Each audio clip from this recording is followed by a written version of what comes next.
खारान से सलमान बलोच की रिपोर्ट के मुताबिक बलोच यकजहती कमेटी की मरकज़ी कॉल पर BYC खारान जोन की जानिब से रैली निकाली गई।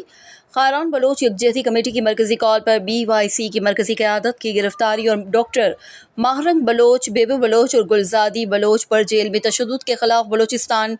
भर की तरह खारान में भी रैली और एहतजाजी मुज़ाहरे की कॉल दी गई थी, जिस पर चागी नौशकी दालबदीन की तरह खारान में भी नवाब अकबर खान बुकटी शहीद फुटबॉल स्टेडियम खारान से BYC खारान जोन की जानिब से एक पुरअमन रैली निकाली गई, जो मुख्तलिफ रास्तों से होती हुई प्रेस क्लब खारान के सामने जलसे की शक्ल अख्तियार कर गई। रैली के शुरका ने हाथों में लापता अफराद की तस्वीरें और प्ले कार्ड्स उठा रखे थे, जिन पर डॉक्टर महरंग बलोच और दीगर मरकजी कायदीन की फौरी रिहाई के मुतालबात दर्ज थे। रैली में सियासी कबायली शख्सियात, तलबा, रहनुमाओं और ख़वातीन और बच्चों समेत मुख्तलिफ शोबों से ताल्लुक़ रखने वाले अफराद बड़ी तादाद में शरीक हुए। जलसे का आगाज़ बलोच कौमी तराने से हुआ। जलसे से मुख्तलिफ तबके से ताल्लुक़ रखने वाले अफराद ने खिताब करते हुए डॉक्टर महरंग बलोच और दीगर पर जेल में होने वाले तशद्दुद की मज़म्मत की और BYC की मरकज़ी क़यादत की फौरी रिहाई और दर्ज FIR ख़त्म करने का मुतालबा किया।